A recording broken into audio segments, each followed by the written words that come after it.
implants, just like natural tooth roots, are anchored in the jaw and should be surrounded by bone.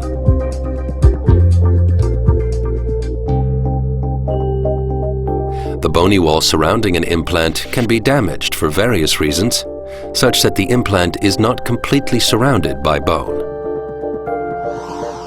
To ensure an attractive appearance and firm anchoring of the implant in the jawbone for many years, the implant must be surrounded by bone on all sides. By a proven bone substitute material, such as Geistlich Bio-Oss, the damaged bony wall can be restored. The damaged area is filled with Geistlich Bio-Oss.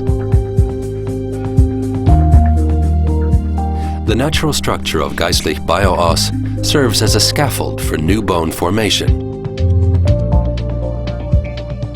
To promote undisturbed bone formation and to support wound healing, the damaged area should be covered by a proven protective membrane, such as Geistlich Bio-Gide.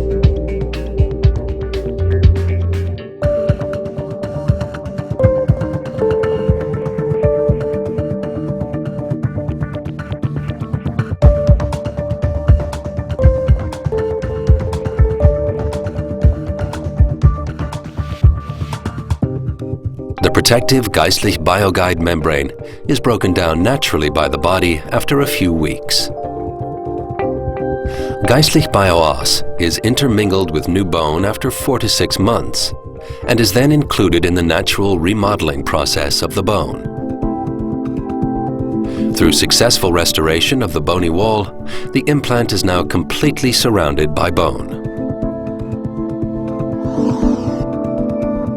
This creates pleasing aesthetic results and ensures that the implant will remain firmly anchored in the jawbone over time.